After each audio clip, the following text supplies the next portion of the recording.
Good evening, guys, and thank you for coming to the October 10th, 2023 business meeting. If we would all please stand for the Pledge of Allegiance. I pledge allegiance to the flag of the United States of America and to the republic for which it stands, one nation, under God, indivisible, with liberty and justice for all. We're joined tonight by 6 of our board members, our superintendent of schools, Dr. Timothy Harney, our assistant superintendent for curriculum and instruction, Mr. Robert Haas, our interim assistant superintendent for finance and operations, Mr. Luis Frontero, our district legal counsel, Mr. Edward McCarthy, our district clerk, Ms. Suzanne Benetti, and our new student rep, Alexandra Balachos. There are 2 opportunities for the community to participate during the Board of Ed meeting. The first is just before the board takes up its agenda, and the second follows the disposition of all agenda items. As always, if you'd like to speak, we ask that you come to the podium. Please state your name. We ask that you be a resident or an employee of the school district. Any other person must be authorized by a majority vote of the board. As always, for the convenience of the community, all Bayport Blue Point Board of Education meetings are live streamed and posted on board docs. And if you'd like to follow the school on Twitter, you can follow us at BBP Schools, or you can follow Dr. Harney at BBP Soup. Before we get into our presentations and our superintendent report, we want to open it up to the community for any new or old business.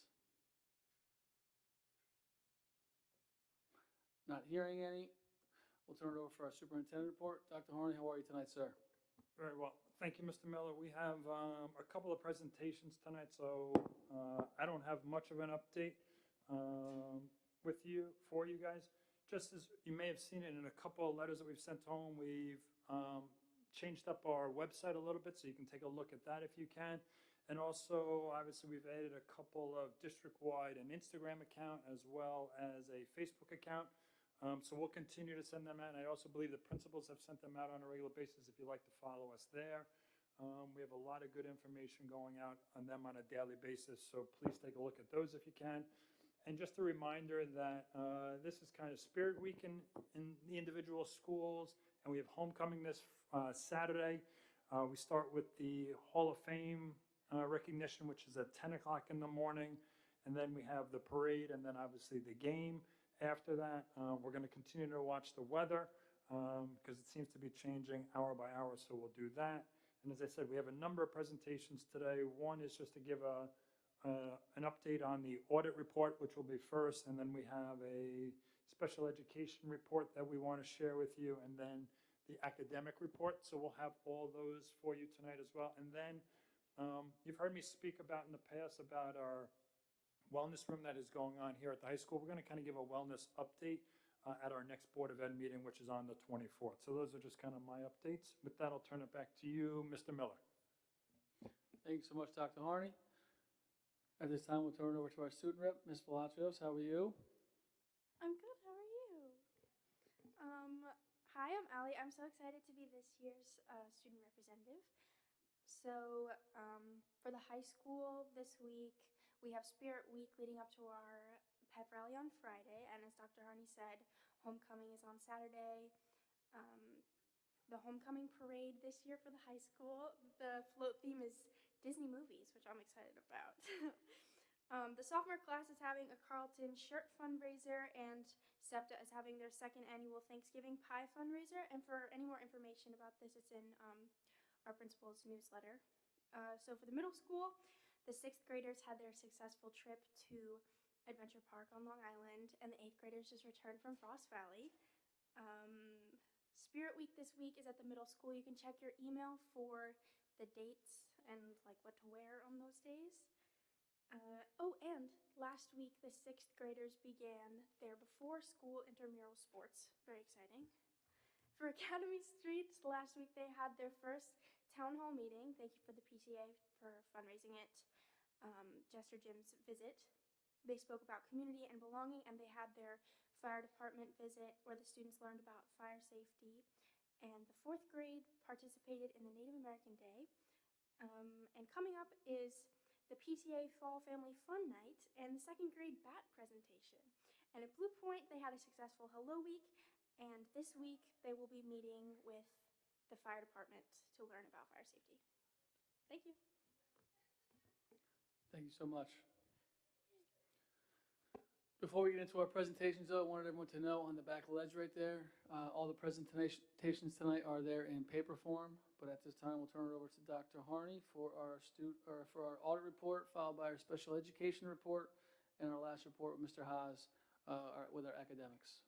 All right, with that, thank you very much, Mr. Mill. I'm going to turn it over then to Mr. Fronterio, who will do our introductions, and we'll go from there.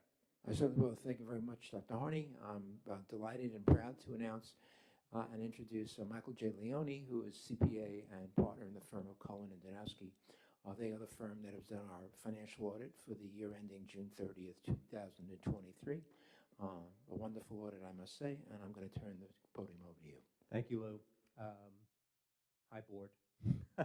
My name is Mike Leone. I'm a partner with Cullen and Danowski and with the external auditors for the district. We completed our audit for June 30th, 2023. I did meet with the audit committee last week. We went over it in a lot of detail to discuss the various different financial results. Tonight is just a summary. So with that said, we completed our audit in accordance with our professional standards, and we've issued what is known as an unmodified opinion. So what does that mean? That means we obtain reasonable assurance that the financial statements are fairly stated in all material respects. The district finished the year with about $1.9 million in unassigned fund balance, which is slightly below the 4% that's required by the state, so they were fully in compliance with that. From a revenue and expenditure standpoint, they did have a decrease in their fund balance in the general fund of about $1.6 million, which was expected. $1.1 million went over to the field turf lighting project, and the additional $600,000 was just a result of higher expenditures and retirements and health insurance costs.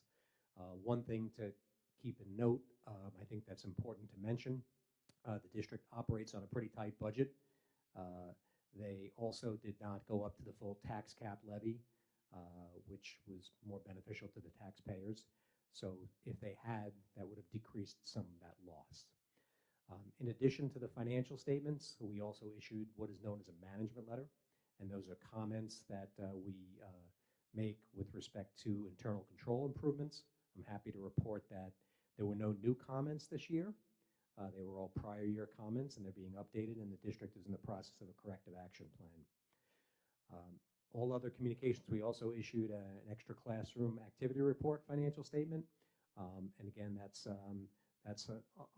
partially on a qualified basis because there are cash receipts that this goes across most school districts that they're issued on a qualified basis. Are there any questions? Any trustees with any questions?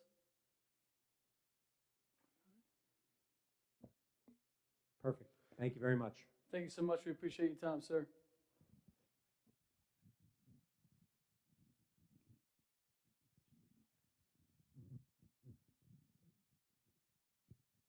All right. Thank you very much again for coming. We appreciate it. With that, we'll move on to our next presentation. So I'm going to invite Ms. Extra, Ms. Doyle, and Ms. Dorado up, who's going to give us a quick presentation on our special ed programs. So I'll turn it over to you guys.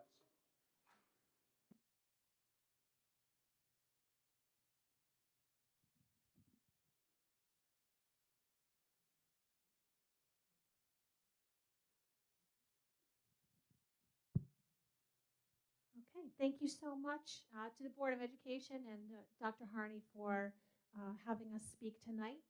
My name is Emily Ekstrom. I'm the Executive Director of Personnel and PPS, and I'm honored to have along with me Natalie Doyle, our Administrator for Pupil Personnel Services, and Katie Tirado, who's our Department Chairperson.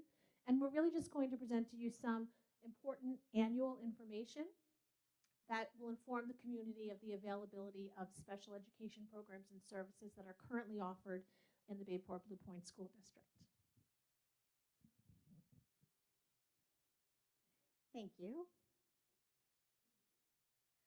Special education follows the federal guidelines, which are under the Individuals with Disabilities Act. We also follow New York State Part 200 regulations. And then within that, we have our Board of Education's local policies that our special education department follows. We appreciate this opportunity each year to remind district members and our board that we are constantly available and looking for children who might need services. And if you know of someone who might need services, we are available to help. You could contact your building principal and or myself, Ms. Ekstrom, or Ms. Torado, and we will certainly help lead you in the right direction to seek those supports. We do have many avenues of support here in Bayport Blue Point. We have our building level support, which can include classroom interventions. Our school, each school does have an educational study team, which they talk about students who need support. We have 504 plans available, and tonight we will be focusing a little bit more on special education. Just as a reminder, before a child is referred to special education, the building team does take a very thorough look at data and how a child is progressing at the elementary level, reading, writing, and math, all through high school. And there are services available through our response to intervention program that would be instituted before you would be referred to special education. And now Ms. Torado is going to speak a little bit on differentiation. So we thought it might be important for us to share, before we get into the referral to special education, the 3 elements of support that occur in classrooms before and during special education support. So the first one is differentiation, and that really changes the how for the whole class, and that is not IEP or 504 plan driven. That can be afforded to any student and in any type of classroom.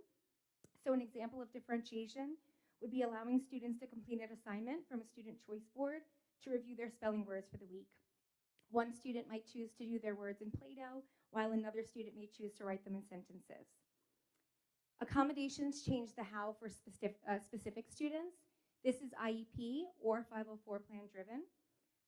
An example of that would be providing enlarged print or reducing the amount of items on a page for a student. Modifications change the what for specific students. This is traditionally IEP driven. An example of this would be that a student works on defining 5 definition terms while the rest of the class works on 10 definition terms. Or a student might work on who and what questioning while the rest of the class works on inferential questioning. The referral to the special education, this is going to a team called the Committee on Special Education. So if we refer to the CSE, that's what that means.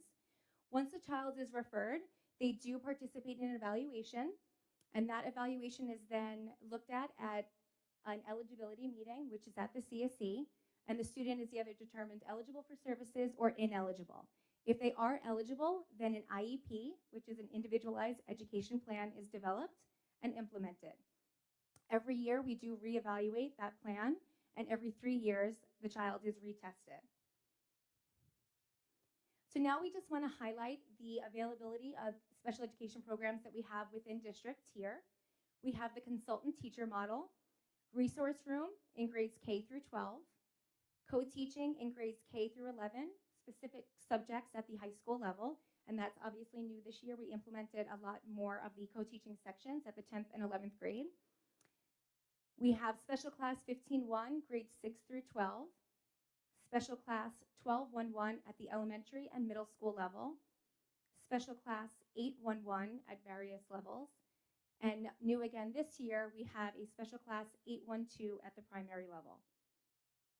Just to go into that a little bit further, because I know I use a lot of numbers and acronyms there. The consultant teacher model is direct or indirect services to a special education student who would be in a general education setting. Integrated co-teaching, or ICT, or our co-teaching classes is specially designed instruction to a small group of students who are with their disabled and non-disabled peers, so that's team teaching. You have a general education teacher and a special education teacher in the classroom. Resource room is special education students receive additional support from a special education teacher with a maximum of 5 students. And self-contained or special class is a class that has a designated ratio with a maximum number of special education students to staff and is taught by a special education teacher. So just to go through those numbers again, for example, an 8-1-1 would be a maximum of 8 students, 1 special education teacher, and 1 teaching assistant in the classroom. In addition to our programs here in district, we also have a continuum of related services that we offer. We have speech language services, occupational therapy, physical therapy, counseling services, behavioral intervention services, parent counseling and training, and hearing and vision itinerant services. These can be offered at the group or individual level, and that is all determined by the CSE and the needs of the child. So most importantly, if you think that your child has a disability or you have questions about the process that we just outlined, we have contact information here. We have a CPSE chairperson, Peggy Gasper, one of our school psychologists, a CSE chairperson, Anessa Koenig, another school psychologist. Samantha DeMusi is a school psychologist, and she's also our transition coordinator. And then myself, Ms. Doyle, and Ms. Torado are also contacts if you need any help with the process or have any questions moving forward.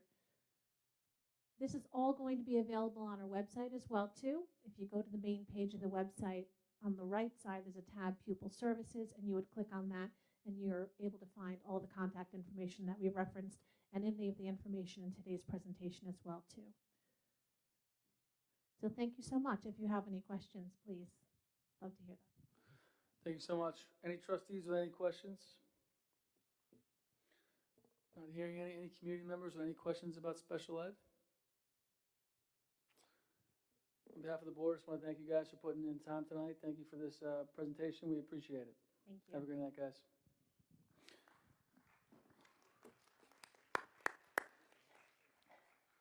In our last presentation tonight, I want to welcome up Mr. Haas on our academic state of the district.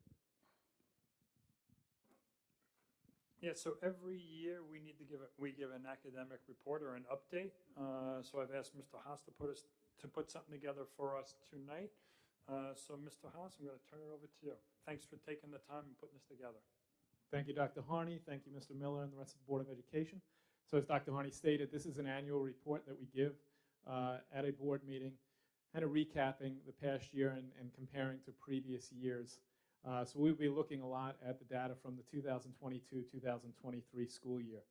So with this presentation, the purpose of it tonight is really to take a look at some of our graduation statistics from last year, some of the challenges and opportunities that are provided to students here within Bayport Blue Point, student attendance, elementary math and reading results, assessment participation and results, grades 3 through 8, regions exams, and then throughout it, and this is where it's probably a little bit different from how we've done it in years past, is I tried to intertwine what are some of the initiatives, what are some of the work that we're doing throughout the year that address those issues as we go through. Now, some people may ask, why did you choose these topics to present on? And really what it comes down to is these are topics that through ESSA, we are required to report on to the state government, the state education department, through annual reports. So these are some of the reports when you see information in newspapers that get sent out publicly. This is where some of the information comes from. So that's where these are traditionally what we focus on within this presentation. So obviously, as we go through any presentation and any reports, we try and align them with our district goals, and you'll see throughout this that it does fit within any one of these goals some point during this presentation. So another change from how we've done this presentation in the past is we would always start at elementary level and kind of work chronologically through graduation. I wanted to take a different look at it this time, is that the culminating event that anyone sees within a school district is that high school graduation. But we do recognize that obviously that does not just come from the 4 years that a student's in high school, just that senior year, that it plays into it all the way from what used to be kindergarten here, but now is pre-K here within our district. So we're going to take a look, start with the high school, and then kind of work our way back as to how do we get there to that event with high school graduation. So the first thing we will look at is the class of 2023 and some of their statistics and highlights that stand out. And you look at our post-secondary plans. And this is one thing to note with this report. This is self-reported by students. We actually do have a project that's taking place right now within our guidance office in which they're trying to get in contact with alumni to see where how these results turn out. But students at the end of the year, they do report where are they going. Sometimes those plans change over the summer. Sometimes they change during that first semester, maybe the second semester. But at the conclusion of last year, we had 90% of our students that graduated. reporting that they were going on to college or university, whether it be 2 years or 4 years. And you see here 74% indicating that they were going on to a 4-year college or university. So you see in the past, we've had numbers as high, you go back to 2019, you had a number as high as 99% of the students reporting going on to a college or university, whether 2 years or 4 years. We do look at this over the past few years as we've seen a lot more students going into technical programs, continuing the work that they've started here in high school. So you look at our advanced Regents diploma rate, and this really does show the strength of a student's schedule.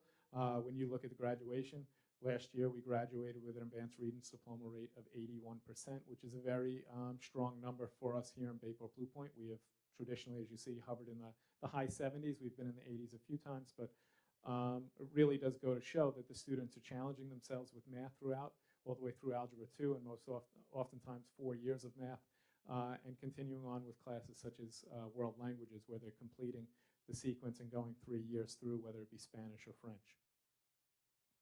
Okay, and as I noted, these are the amount of students that, percentage-wise of students within the class of 2023 that challenge themselves within 4 years of math or science. And now this number compared to previous years, you see that it is slightly lower, but again, this does, you can attribute this to students enrolling in a career and tech ed program at BOCES. When a student does go to BOCES, it's important to note that that does take 4 periods out of the day. So it is very hard for a student to go to a BOCES tech ed program and then also enroll in math, science, English, social studies, and have a full schedule within that day. And New York State requires that they take 4 years of English and social studies, but only 3 years of math or science. So you oftentimes see a student take their math in their junior year and then their science in their senior year or vice versa. Okay. And this kind of goes with what we've shown before, strength of schedule, 87% of the students in 2023 were enrolled in Algebra 2. So you're seeing students are challenging themselves throughout their 4 years here at Bayport Blue Point. So one of the things I wanted to kind of shift on is not only you see what the students graduated with, but some of the challenging opportunities that the students do have here in high school. And I've alluded to it a few times. Through the support of the district, the Board of Education, we have been able to increase participation in our BOCES Career and Tech Ed program, really allowing students that opportunity to go and challenge themselves in an area that is not your traditional, what we would consider the traditional pathway with education in high school. They're able to go and they're in welding programs, they're in HVAC programs, culinary, and we are seeing students going to that and having a tremendous amount of success in it and really finding their niche in it and taking that on where it used to be students were going to these and it was only students that were going to a trade school. We have students that are now enrolling in BOCES that are going on to a 4-year university. They're able to take that knowledge that they're learning at BOCES and they are able to apply it there, as well as students continuing on at the BOCES program or continuing on in a trade school. So we're seeing a lot of success with our students there. We also have students that are able to, last year we offered 15 dual enrollment programs, meaning the students sitting in a class at Bayport Blue Point High School and at the end of the year, based on their grade, are eligible to receive college credit for that. This is outside of an AP program, which I'll get into in a second. We have agreements with Suffolk Community College and also Malloy College, in which students in a wide variety of classes, whether it's business classes, math classes, world language classes, they are able to pay a smaller fee at the beginning of the year to enroll, and they walk away. And you see that we had 186 students last year that participated in 303 classes, or some students, they obviously took more than one class.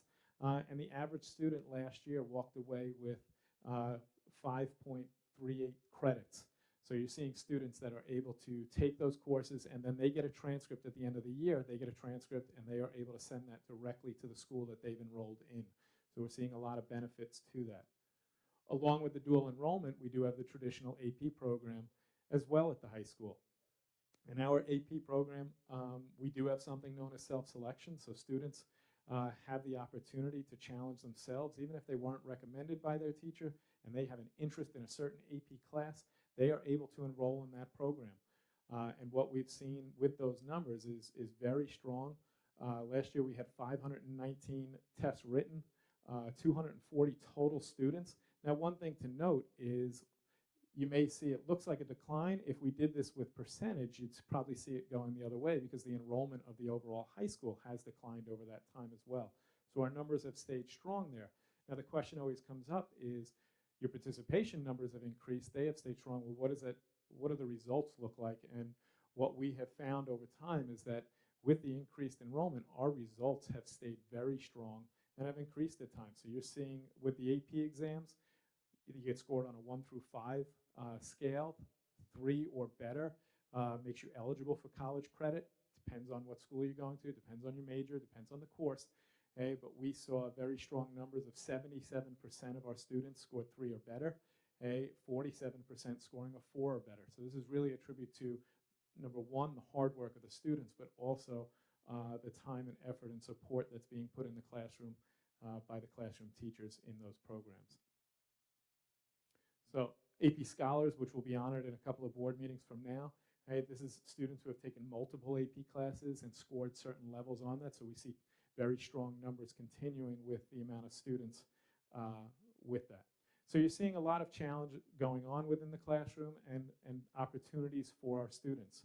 But as I said earlier, it really comes down to how did we get here? This wasn't something that just happened in high school, wasn't something that just happened their senior year. So when we take a look at this, what we're going to go through is attendance data, grades K through 12 we take a look at. We're looking at elementary math and reading, what the assessments are, middle school and high school regents exams as well. So the first one, and this is one that the state has started collecting the data on, and that's student absenteeism. And we are taking a look back to the 18-19 school year. You do see 1 year is missing. The 1920 school year, and that is because New York State did not have any schools report on that, and when schools shut down, it made it difficult to track the attendance, so you don't have that there. But this shows where we've been, grades K through 12. We did see, and we anticipated this, we did see improvement overall in our attendance. And this is, I'm sorry, this is the amount of students, and now I'm noticing this is the amount of students that are absent 10% or more. What's on the chart, I probably should have had that on there. I apologize for that. So this is the total number of students in those grade levels that were absent 10% or more, and that's what is considered by New York State as chronic absenteeism. And we see improvement this year, which we anticipated would come, but it's still, that is a high number that we see. And the question becomes is how do we address that? And we presented on a couple of weeks earlier, a couple of board meetings earlier, is that we are taking a look at a new attendance policy this year at the secondary level that really focuses more on interventions with students and awareness to families.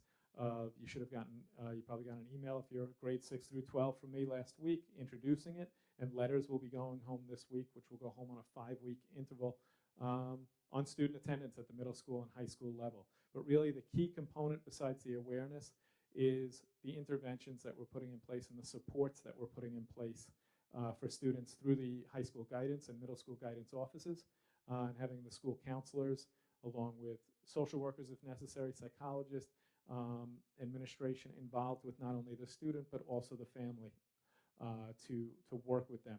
And one of our goals this year is to take a look with the 3 elementary schools to take a look at trying to bring a policy to the elementary level that is in line with that of what we have at the high school and middle school.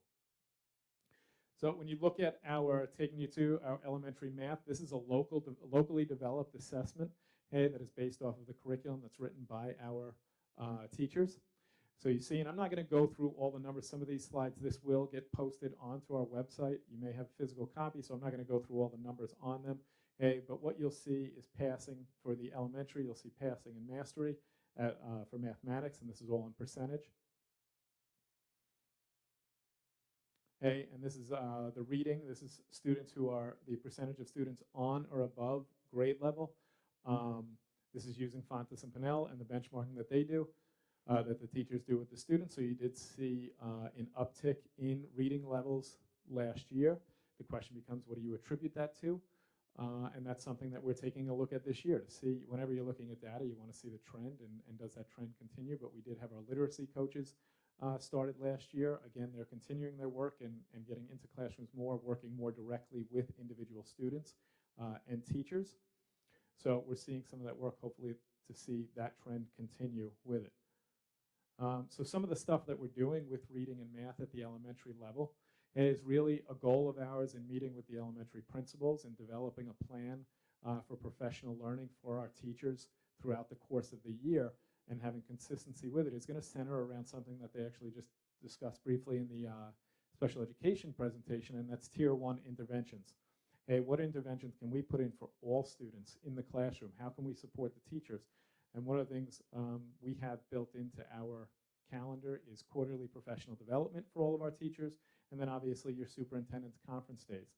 Okay? And what we are going to focus on those is how to use data, especially from something known as iReady, which is a reading program, a diagnostic program that we utilize within the district. How do we take the reports from there and use that data to differentiate your instruction within the classroom, possibly create different reading groups, and how to help students continuously move forward within that. We are also at the elementary level. This is a program through iReady, a magnetic reader pilot. Okay. We are engaging in focused math walks with professional developers from the company that we utilize for our math text to go in and look at lessons with the building principals, with our department chairperson, Mr. Zafante, okay, and ultimately take the work from those walks to then develop professional learning opportunities for our teachers, and where do we need to, what are the strengths, what are the areas that we could improve on. And then also returning to some of the elementary professional learning where we have our department chair people within our subject areas providing professional learning within the areas of social studies, science. Obviously, I talked about math, but doing that, ELA, having teachers engage in professional development workshops with the department chair people that are really focused on that content to help support the curriculum and help support lessons as they go forward. So one of the things we always look at the elementary levels are assessment scores, and this is grades 3 through 8. And our assessment, one of the hot topics over the years has been participation in the assessments. So if you look here, this is our participation in 2022-23. Was a slight uptick, and if you broke this down by elementary versus middle school, you would actually see there was greater improvement at the elementary level, or in terms of the amount of students participating in the assessments, versus what we had at the middle school. So when we look at assessment scores, we don't have a majority of the students that are taking them at the time, so it's difficult to get a full gauge as to where we stand based on those results of the state assessments. But we still do take a look at what are some of the reports provided to us based on the assessments, how do we compare that against our curriculum? Are there any gaps within our curriculum? What can we improve upon to help assist our students and strengthen our curriculum instruction, strengthen the instruction and learning that's going on in the classroom?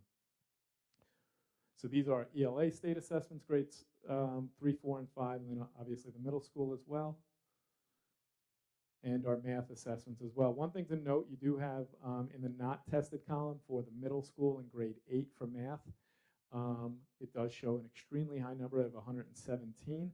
Okay, but one thing to note is students who are enrolled in Algebra 1 in 8th grade, the state has yearly given a waiver that they don't have to sit for the math assessment. So those students that take the Algebra 1 Regents don't take the math assessment.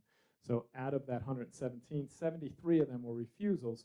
The other students were enrolled and taking the Algebra Regents exam.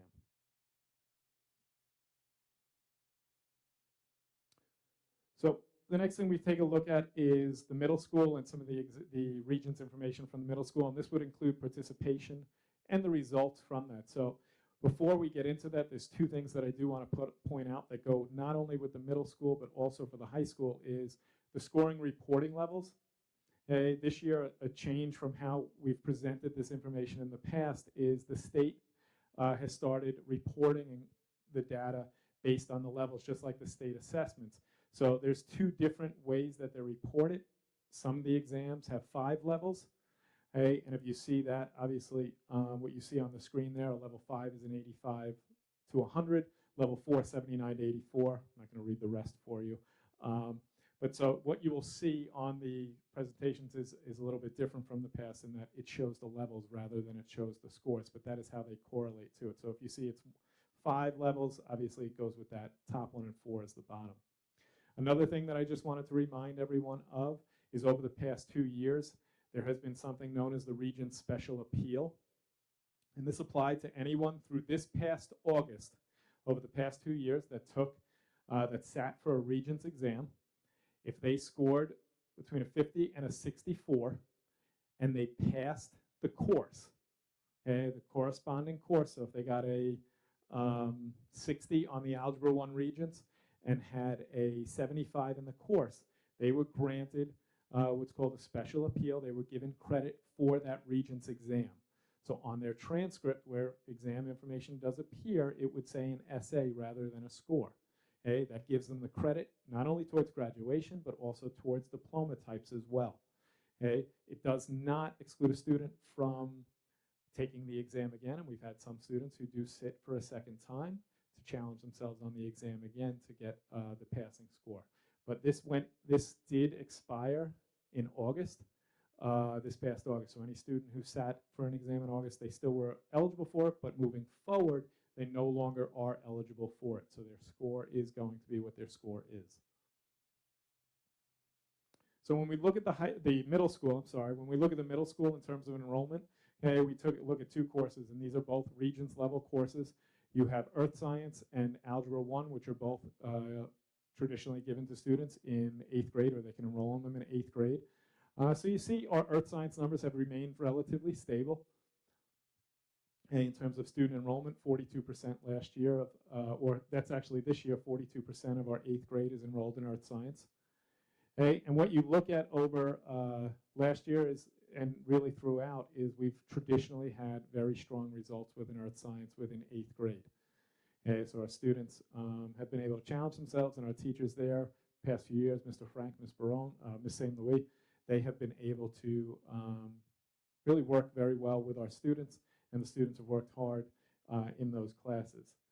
When we look over at the math side, we talk about algebra, but it really does start in 7th grade with pre-algebra, and that's where students can first they get recommended or self-select into an advanced math course, pre-algebra in 7th grade, to provide that additional support and additional material, because it's really a 1.5 year material to prepare them for algebra.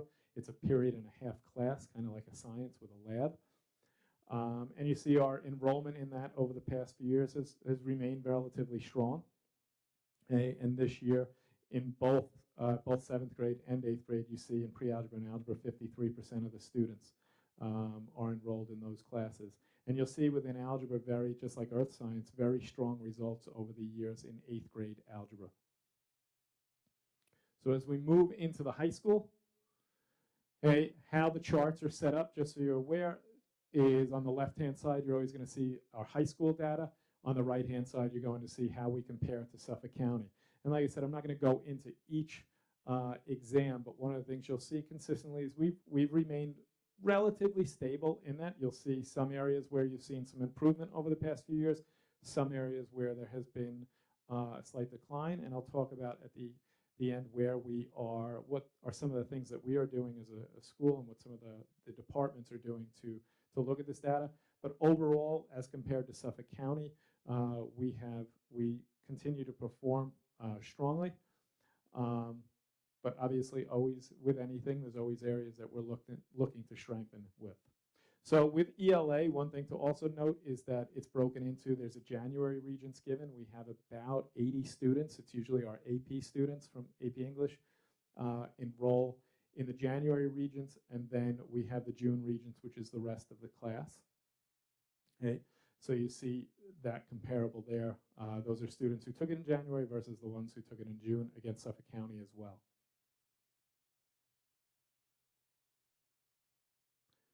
When we look at Algebra 1, and the same is going to be it will be the same for Earth Science. One thing to look at is that this is the students that took it in high school. You have still, this is not combined with the middle school. Okay, so it's just seeing those at the high school level. We have geometry. Again, our numbers relatively stable over the past year. Obviously, you'll see there's some years missing. Some, the charts up there are only going to have 3 years. Some will have 4. That really does go to Obviously, exams were canceled during the year of COVID. The January English region still did take place at that time. And then the following year, in the 2020-2021 school year, there were only 5 exams that were administered in New York State that year. So that's why some you'll see 2 years missing, some you'll only see 1 year missing. And this is, again, Algebra 2. This is a course that we really do look for all of our students to take the 3rd year of math, taking Algebra 2 in terms of strength of schedule. Earth Science, again, here, this does not include the middle school students who take it. This is just the high school. Living environment, you see relatively consistent over the years. Same with chemistry.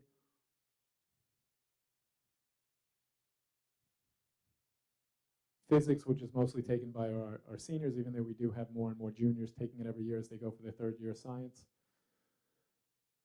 Global history, you're seeing only 2 exams here. The reason behind this is a new exam that started 2 years ago.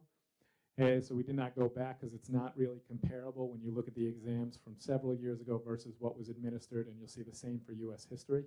So these were last year's U.S. history was the first year that it was administered here in Bayport Blue Point. If you remember, it was supposed to be 2 years ago, but that exam was canceled due to some of the content that was in the exam. So within Regions exams, one of the things that we're doing this year, and this is a continuation of some work from last year, is really working with our teachers and taking a look at data from the exams, taking a look at the results from last year, using reports that are provided to us from either New York State or through Eastern Suffolk BOCES, and to look at different trends, look at different specific questions and how our students answered them, and really focusing on 3 questions of what you noticed, what those trends were, and then what were the specific questions or standards that were evident with them. It's really about taking a look at the questions, taking a look at how our students performed, looking at our curriculum and how we deliver that curriculum to the students to help them best move forward. And then ultimately, that group of teachers that are teaching that, making a recommendation for moving forward. Hey, are they going to look at more common assessments or look at how their assessments are, looking at specific units of instruction and saying, hey, we need to include this more, we need to emphasize this more. So taking a look at all those, but ultimately working together to look for how we can best help our students. And really, as I conclude, one of the things that we look to is, how do we find that, one of the big questions that we have now, especially over, we're now coming out of COVID, looking what the past few years have been, is how do you find that balance? How do you find that balance of pushing academically, but also keeping in mind providing that support for students as well, and where is the right opportunities, and helping the students find those right opportunities for themselves to push themselves, whether it's academically or whether it's getting involved in other things within the school. So that is a big goal this year, of just working on that balance with the students and with our staff. So thank you, and take any questions. Thank you, Mr. Haas. We appreciate it. Any trustees? Mr. Gonzalo? Just one quick question. First of all, thank you so much. That is a mountain of data to collect and break down, so we really appreciate you doing that for us. I did have a question about the self-selection process. So if a student self-selects into a more rigorous course, or maybe several more rigorous courses, and you talked about finding that balance, if they find that they're maybe a little out of balance and they've self-selected into too many, have they committed to stay, or what would the process be for that student? So first of all, it does start with one of the things that we do that I would say is, you don't find it in every other school, is when it comes to developing a schedule, it's individual meetings with the school counselor. And parents and guardians are invited to participate in that meeting as well. So it does start there, where that conversation between the counselor and the student as to what the rigor of their schedule is going to be. But we encourage students, if they feel, and I always, as the high school principal and even middle school principal, I used to talk about, the students got to want it. Sometimes as parents, we want our children to do something, but if they don't want to do it, we don't necessarily see the success. But once they get in it, we work with them, and we do have a policy within the high school that does allow for adds and drops up to And now going back, it's the 5-week period is the first, there's an add drop period, which we communicate with the students. It's communicated within the classes. One of the things we do work with the students, because we do want them to build that stamina and that drive within it as well, is something might be hard at first, but really working with the student on an individual basis to see, is it something that we can overcome, or is it something that maybe it is a little bit too much at that time, so then they can come out of the class.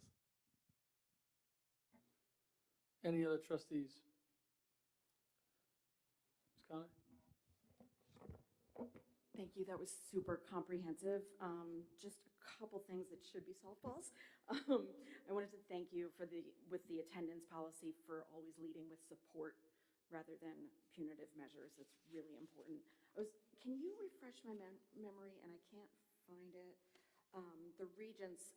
The advanced Regents diploma rate. Is that passing a certain number or 85 plus? What? That is passing, so that is the enrollment and passing of certain Regents exams. So within it, it's math through algebra. The easiest way to look at it is it's really math through algebra 2. Obviously, you have your social studies Regents exams. You have your science through a physical and a living environment and a life science. And you have the English Regents as well.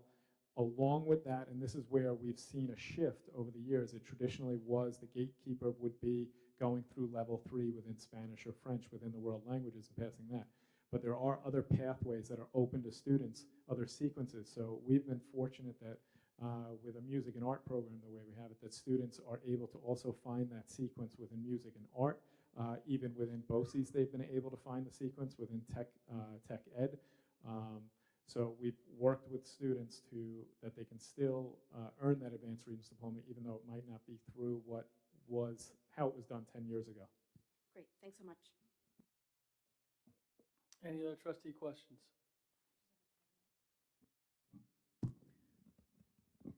I just want to thank you too for sharing this information with all of us tonight. And it certainly is really a great night to celebrate all the wonderful things that are going on in our district. And it takes a village, and it's happening. And I totally appreciate your reflections about looking for areas that we can strengthen. And thank you for tying, again, the attendance awareness to the data that we presented a while back. Appreciate it. Thank you. Any community members? Any questions on the presentation? Yes. Want to just come up? So I know you don't want to, but we got to get you on mic. Make sure everyone at home can hear your voice. You want to ask it, and I'll ask it so everyone can hear at home?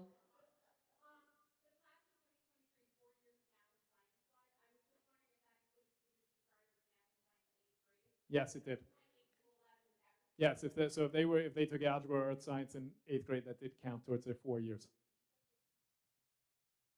Any other community members? Not hearing any. Mr. Haas, thank you so much to you and your team. Appreciate you doing this.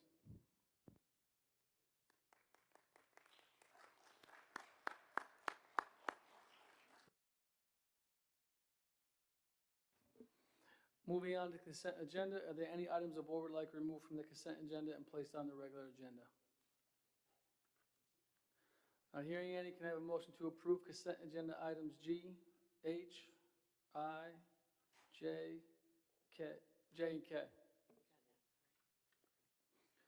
Mr. Johnson, second. Ms. Pignataro, any discussion? All in favor? Opposed? Abstentions? Motion carries 6-0. Moving on to the regular agenda, we do have 6 items on there tonight. Can I have a motion to gratefully accept the following donation from the Bayport Blue Point Booster Club for the new volleyball system and also the cheerleading mats? Mrs. Harone, second by Mr. Johnson. Just want to thank the Booster Club as always. They go out of their way every year to support our athletic program. This is a new volleyball system for $1,600 and cheerleading mats for $800. So thank you so much. We appreciate it. All in favor? Opposed? Abstentions? Motion carries 6-0. Moving on to the next one. Can I have a motion to appoint the following members to the Budget Advisory Committee for the 2023-2024 school year? Ms. Sarone, second by Ms. Kane. discussion. Just want to thank, as always, Mr. Capozzi's coming back, Mr. David, the president is Ron Devine Jr., Michelle Kessler, Mr. Dennis McCarthy, Ms. Jensen McCormick, Mr. John McQuaid, Mr. Patrick Rube, and also John Sauter. So thank you guys so much for volunteering your time. We appreciate it. How about a round of applause for Mr. Rube sitting right here? He's super excited. All in favor? Opposed? Abstentions? Motion carries 6-0. Can I have a motion to approve the Safe Schools Committee, or District-Wide Project Safe Committee? Ms. Pignataro, second. Ms. Kane, just a quick discussion. There are multiple names on the list here tonight. I won't read them all, but I just want to thank you guys so much for volunteering your time. We truly appreciate it. All in favor? Opposed? Abstentions? Motion carries 6-0. Can I have a motion to approve Policy 5500, Student Records? This is for minor updates to reflect our current practices, along with Policy 1501.2, the community use of the field. Ms. Conlon, second by Ms. Kane. All in favor? Opposed? Abstentions? Just so everyone's aware, the next one is in our policy that we're going to have to approve. Typically, if any policy is approved, it takes 2 readings, so typically it takes 2 months. We're waiving that reading to make sure that the lights can be used this year by someone putting in a building use form. So can I have a motion to waive the second reading of policy 1501.2 and approve the community use of the field lights? Ms. Kane, second by Ms. Conlon. Any discussion? All in favor? Opposed? Abstentions? Motion carries 6-0. And for our last one of the night, can I have a motion to approve the library agreement for real estate transfer of tax returns? Mr. Roan, second. Ms. Pignataro. All in favor? Opposed? Abstentions? Not hearing any. Just want to open it up to the community for any new or old business. If you want to come to the mic, just state your name. Mr. Williams, how are you, sir? Doing all right.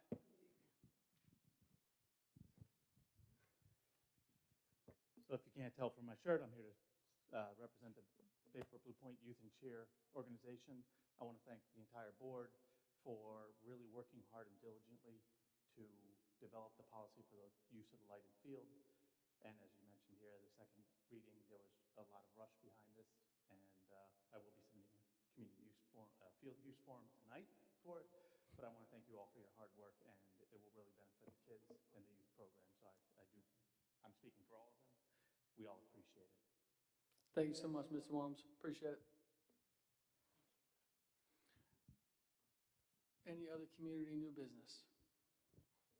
Not hearing any, I will turn it over to the trustees for any new business. Ms. Kane? Hi, everyone. I mentioned at our last meeting in September that September was Suicide Awareness Month. On Sunday, Mrs. Cerrone and I both participated in the Out of the Darkness Community Walk at Smith's Point. We joined 3 Bayport Blue Point families whose loved ones died by suicide in the 2021-22 school year, and a friend of mine whose husband died by suicide in February. We also met a man whose 20-year-old son had died by suicide just 3 months ago. He arrived to the event alone, raw with grief, and was quickly welcomed into the group walking with the Christopher A. Coluccio Foundation. The walk was a journey of remembrance, hope, and support. It unites our communities and provides an opportunity to acknowledge the ways in which suicide and mental health conditions have affected our lives and the lives of those we love and care about. This event raised nearly $50,000 for the American Foundation for Suicide Prevention. While September has ended, please keep suicide in the conversation so we may erase the stigma and provide help to those who are struggling. If you need help, please reach out to your go-to person, a trusted friend, a school social worker or psychologist, or an administrator. If you need immediate help, call or text 988. Those who are struggling may not have the strength to reach out themselves, so please continue to look out for one another. Thank you.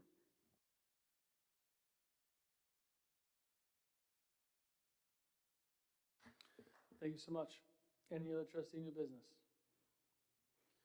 Not hearing any, can I have a motion to adjourn? Mr. Johnson, second by Ms. Conlon, all in favor? Thank you guys so much for coming tonight. We truly appreciate it. Our next board meeting is on October 24th. Have a good night.